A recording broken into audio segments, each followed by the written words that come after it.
All right, let's drop the pleasantries and get straight to work. Today is a high-yield, laser-focused revision session on maxillofacial trauma. No fluff. No fluff at all. If you are a resident, specifically if you're a registrar prepping for the FRCS in plastic surgery, this is for you. We're basically stripping this down to what you need to say in Aviva, the core facts that get you the pass. Exactly. Yeah. We're putting you in the hot seat. But before we dive in, a quick word on how you should be studying. Right. What we're covering today is the core knowledge.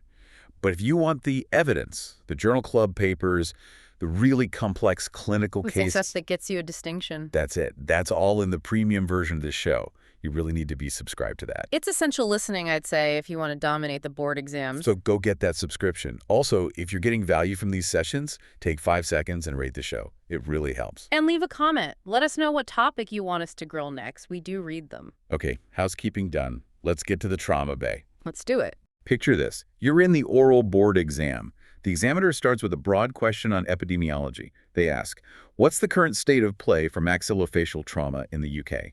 Okay, so you need to show you understand the landscape. The headline is that the overall incidence is increasing. But the interesting part is why it's increasing, right? Because it's not what it used to be. Exactly. 20 years ago, the answer would have been road traffic collisions. RTCs. Oh, not anymore. No, RTCs have actually decreased. That's down to, better legislations, seatbelts, safer cars. The car now absorbs the impact, not the face. So if cars are safer, what's driving the numbers up? Interpersonal violence. It's number one. A staggering 52% of cases. Wow, over half. Over half. And the fuel for that is alcohol. It's associated with over a third of those cases. Okay, so violence is top. What comes next?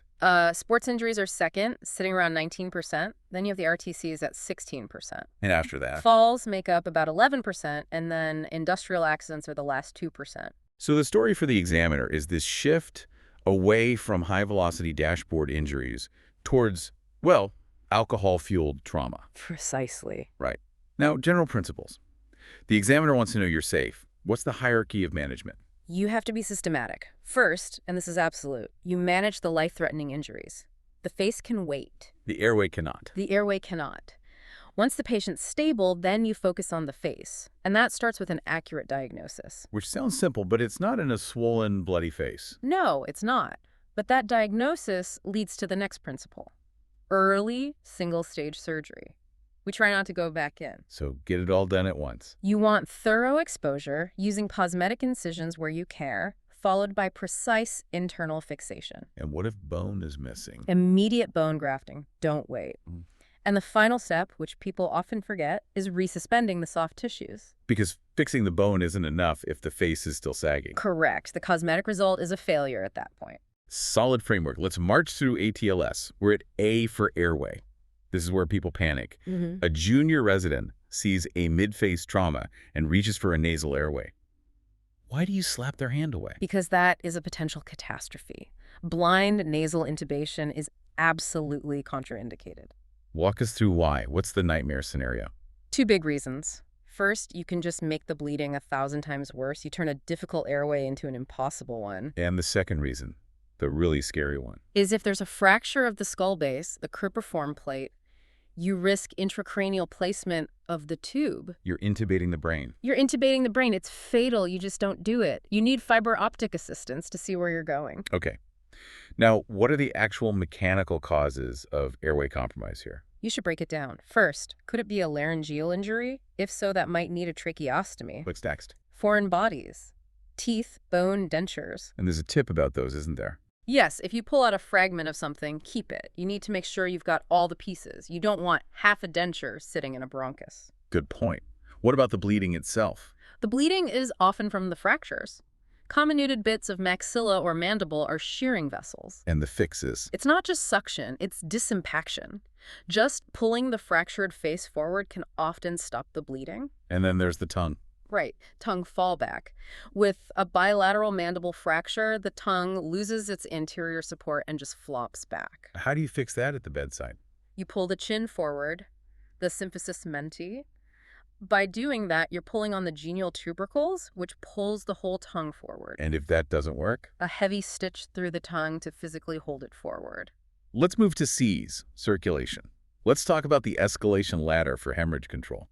Step one is always direct pressure. Simple but effective. If that fails.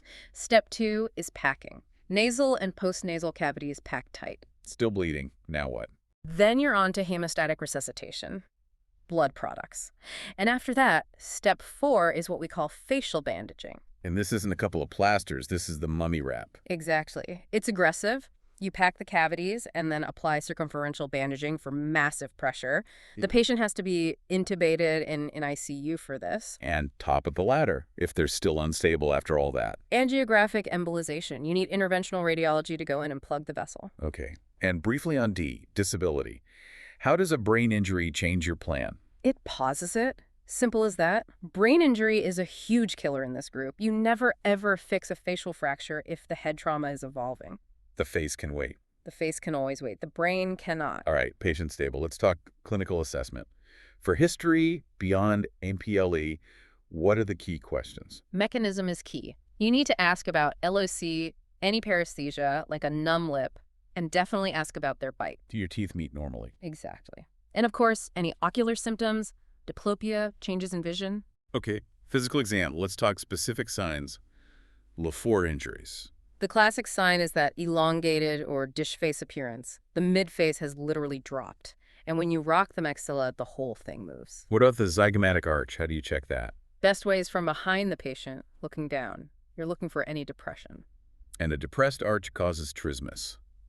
Explain the anatomy there. That's a classic exam point. It's a pure mechanical block. The zygomatic arch sits right over the coronoid process of the mandible. So when the arch is pushed in, It physically impinges on the coronoid, the jaw tries to open, and it just hits a wall, like a doorstop. I like that. One more sign. Surgical emphysema, that crunching into the skin. In the face, that suggests a fracture into one of the sinuses. But word of warning, Yes. always check the chest. Air can track up from a pneumothorax. Don't just assume it's the sinus. Good point. Let's move to the eye.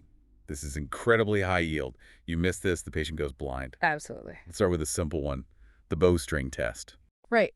You pull the lower eyelid laterally if it feels loose, if there's no resistance. It feels mushy. Yeah, mushy. It suggests the medial canthal ligament is detached. An NOE fracture. Okay, now the big emergency.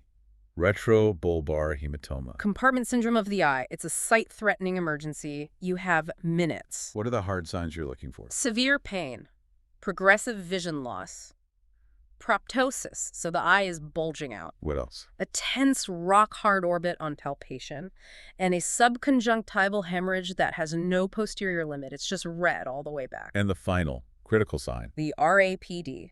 A relative afferent pupillary defect. You see those signs. You don't call ophthalmology and wait, do you? Absolutely not. You treat it. Now, at the bedside, you perform a lateral canthotomy. Walk us through it. Okay. You inject local with epinephrine at the lateral corner. You take scissors, cut about 1 to 2 centimeters straight out. But that's just skin. That's just skin. The crucial step is the cantholysis. You put the scissors back in, you feel for the tight band of the lateral canthal tendon, and you cut it. Both limbs of it. Both the inferior and superior limbs. When you cut it, the lower lid should just fall away. That's what releases the pressure. Then you call ophthalmology. Let's go back to RAPD. Uh. Explain the swinging flashlight test so it actually makes sense. Okay. Think of the optic nerve as a power cord. In a normal patient, light in one eye sends a strong signal, and both pupils constrict. The consensual reflex. Right. Now imagine the left optic nerve is damaged. The power cord is frayed. Okay. If you shine a light in the good right eye, strong signal, both pupils constrict. Now you swing the light quickly to the bad left eye. And what happens? Because that power cord is frayed, the signal reaching the brain is suddenly much weaker. The brain thinks it just got darker. So it dilates the pupils to let more light in. Exactly. You shine a light in the eye, and the pupil gets bigger. That's a Marcus gun pupil. It screams optic nerve injury. Brilliant. Okay, quick distinction. Superior orbital fissure syndrome versus orbital apex syndrome. It's all about anatomy. SOF syndrome is when you compress the nerves going through that fissure. Cranial nerves 3, 4, 6, and forehead sensation. The eye is basically frozen and the forehead is numb. And the apex? The apex includes everything in the SOF plus the optic canal, so it's all of those palsies plus blindness. The optic nerve is involved. That's the key difference. Got it. Let's do a rapid fire round. Nose, ears, mouth. I give you a location, you give me the sign. Ready. Nose, you suspect a nasoethmoidal fracture. What are you looking for? Telecanthus, the eyes are too far apart, and a saddle nose deformity. I nose again. Clear fluid leaking out. How do you confirm it's CSF? The gold standard is sending it for beta-2 transfer and analysis. That's the exam answer. Ear. Subperichondral hematoma. Why do we drain it? If you don't, the cartilage dies and you get a cauliflower ear deformity. Mouth. What's the one sign that's almost pathognomonic for a mandible fracture? A sublingual hematoma, bruising on the floor of the mouth. And finally, explain the tongue blade test. Great test. Patient bites down hard on a wooden tongue depressor and you try to twist and break it. And if the jaw is broken? The torque you apply causes excruciating pain at the fracture site. They'll let go before the blade breaks. It's about 95% sensitive. Okay, last section. Imaging. What's the modality of choice? CT scan. Thin slice facial bones protocol. It's fast, it's nearly 100% sensitive and specific, and gives you the 3D reconstructions you need. Is there any role left for plain x-rays at all? Yes, one specific exception. Mandible fractures. Why is that? An orthopantomogram, an OPG, is actually superior for looking at the tooth roots and their relationship to the fracture line. CT can have scatter from fillings. So CT for everything, but add an OPG if the jaw is busted. That's the rule. We have covered a huge amount of ground there.